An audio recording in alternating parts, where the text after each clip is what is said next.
जय हिंद दोस्तों, जय हिंद बच्चों। प्राथमिक व्यवसाय में अब हम बात कर रहे हैं तीसरी गतिविधि पर, जिसका नाम है मछली पकड़ना। तो मछली पकड़ना भी वास्तव में आखेट का ही यानी शिकार का ही एक भाग है।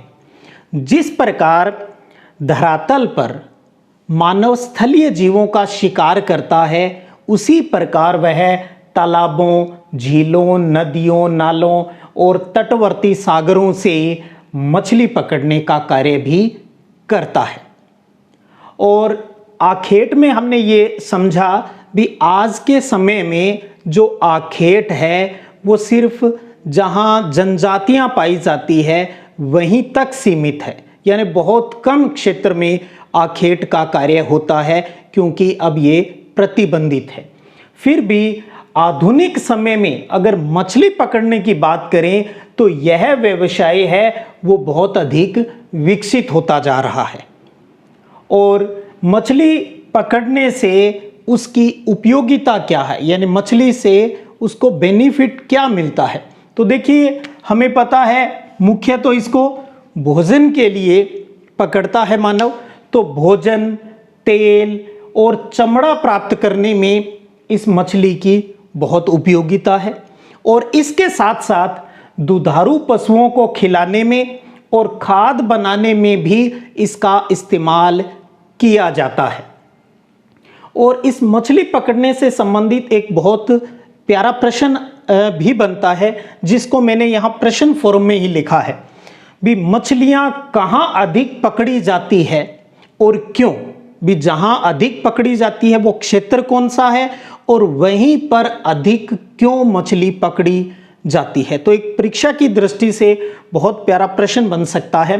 तो देखिएगा, समुद्रों में जो शीतोष्ण कटिबंधीय क्षेत्र है, शीतोष्ण कटिबंधीय क्षेत्र जहां पर ठंडी और गर्म धाराएं आपस में मिलती है, वहां पर मछलियां सबसे ज्यादा पकड़ी जाती है। 11वीं क्लास में हमने महासागरीय ठंडी और गर्म धाराएं हैं वो पढ़ी है। तो पुनः देखिएगा, समुद्रों में शीतोष्ण कटिबंधीय क्षेत्रों में जहां ठंडी और गर्म धाराएं आपस में मिलती है, वहीं पर मछलियां अधिक पकड़ी जाती है। अब हम ये समझें भी ऐसा क्यों होता है। क्योंकि जब दो विभिन्न धाराएं, अलग अलग धाराएं यानी ठंडी और गर्म धाराएं जब आपस में मिलती है, तो वहां पर एक प्लैंकटन नाम का जीव अधिक पैदा होता है। और ये प्लैंकटन नाम का जो जीव है, ये मछलियों का मुख्य भोजन भी है। तो मछलियों को जहां खाने को मिलेगा वहां पर वो ज्यादा आएगी। और ये हमने पहचान लिया है भी शीतोष्ण कटिबंधीय क्षेत्रों में ठंडी और गर्म जल धाराएं जहां पर मिलती है, वहीं पर ये ज्यादा होगी। तो सीधी सी बात है, हम मछलियां पकड़ने भी कहां जाएंगे, हम उन्हीं शीतोष्ण कटिबंधीय क्षेत्रों में जाएंगे। तो इसको भी आप अच्छे से ध्यान में रखिएगा। अब हम बात करते हैं भी मछली जो पकड़ने का जो काम है, ये विश्व में, संपूर्ण विश्व में इसके प्रमुख क्षेत्र कौन से हैं। तो देखिएगा, 4 प्रमुख क्षेत्र मैंने यहां पर लिखे हैं और महासागरों का जिक्र है यहां पर। देखिएगा, प्रशांत महासागर। तो प्रशांत महासागर में कौन सा भाग? उत्तरी भाग। उत्तरी प्रशांत महासागरीय तटवर्ती जो क्षेत्र है वहां पर मछली अधिक पकड़ी जाती है। इसी प्रकार उत्तरी अटलांटिक जो तटीय अमेरिकन क्षेत्र जो है, अमेरिका साइड वाला जो एरिया है, तो वहां पर मछलियां अधिक पकड़ी जाती है। तो उत्तरी प्रशांत महासागर तटवर्तीय क्षेत्र और उत्तरी अटलांटिक तटीय अमेरिकन क्षेत्र आ गया। तीसरा है उत्तरी पश्चिमी यूरोपियन क्षेत्र। उत्तरी पश्चिमी यूरोपियन क्षेत्र है, वहां पर मछली ज्यादा पकड़ी जाती है। और चौथा है जापान सागर क्षेत्र, जो चीन जापान वाला जो एरिया है वहां पर भी मछली ज्यादा पकड़ी जाती है। तो विश्व में मछली पकड़ने के प्रमुख 4 क्षेत्र है। इसका मतलब ये नहीं है भी सिर्फ यहीं पकड़ी जाती है, यहाँ पर ज़्यादा होता है जो मछली पकड़ने का काम, तो इसलिए हमने इनको प्रमुख मछली पकड़ने के क्षेत्र की संज्ञा है वो दी है। और एक हमने यहाँ कहा भी शीतोष्ण कटिबंधीय क्षेत्रों में मछली ज़्यादा पकड़ी जाती है। तो हो सकता है किसी बच्चे के दिमाग में आए तो क्या सर उष्ण कटिबंधीय क्षेत्रों में मछली नहीं पकड़ी जाती? ऐसा नहीं है, उष्ण कटिबंधीय क्षेत्रों से भी मछली पकड़ी जाती है, लेकिन वहाँ पर जो मछलियाँ मिलती है वो कम स्वादिष्ट होती है, उनका स्वाद अच्छा नहीं होता और कुछ तो विषैली भी होती है। तो स्वाद बढ़िया नहीं होता, वो विषैली होती है, इसलिए उष्ण कटिबंधीय क्षेत्र से जो मानव है वो मछली जो पकड़ना है वो ज़्यादा पसंद नहीं करता। तो अब आप समझ गए होंगे भी शीतोष्ण कटिबंधीय जो क्षेत्र है वहाँ पर उनके लिए जलवायु है वो बहुत ही अनुकूल है, इसलिए शीतोष्ण कटिबंधीय क्षेत्रों में मछलियाँ हैं वो ज़्यादा पकड़ी जाती हैं। अब हम पढ़ रहे हैं मानव का एक प्रमुख प्राथमिक व्यवसाय जिसका नाम है लकड़ी काटना। लंबरिंग पर बात कर रहे हैं, लकड़ी काटना। तो देखिएगा इसमें क्या है। इस प्राथमिक गतिविधि में वनों से लकड़ी काटना, उसके लट्ठे बनाना और उन्हें आराम मशीनों तक पहुंचाना, ये सारी चीज़ें इसके अंदर शामिल हैं। अगर लकड़ी काटने से यानी लकड़ी प्राप्त करने से उपयोग क्या मिलता है हमें, तो उपयोग पर बात करें तो ज़्यादातर हम जलाने के लिए, ईंधन और उद्योगों में कच्चे माल के रूप में इसका उपयोग करते हैं।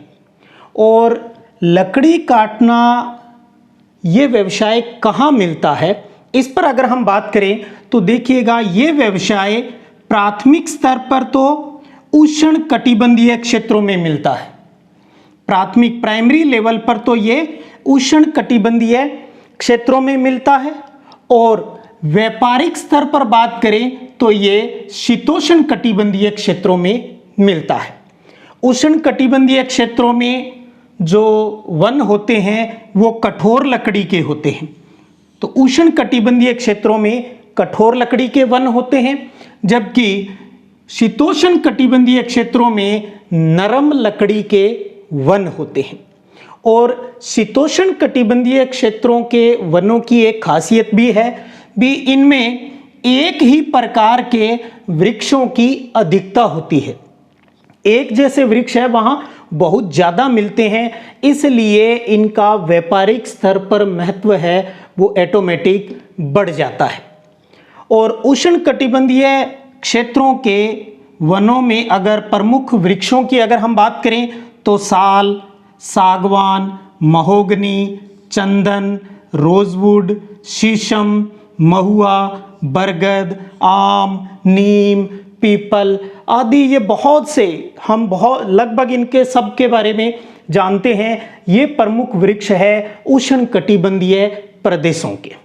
और ये जो लकड़ी है यानी इन वृक्षों की जो लकड़ी है उनकी उपयोगिता की अगर हम बात करें तो इमारती, फर्नीचर और नाव और बिजली के खंबे, आजकल तो चलो पत्थर वाले हो गए, पहले लकड़ी के ही लगते थे, तो इमारती, फर्नीचर, नाव और बिजली के खंबे बनाने में इनका उपयोग किया जाता है। यानी उष्ण कटिबंधीय वनों के इन प्रमुख वृक्षों की जो लकड़ी है वो इसमें काम आती है।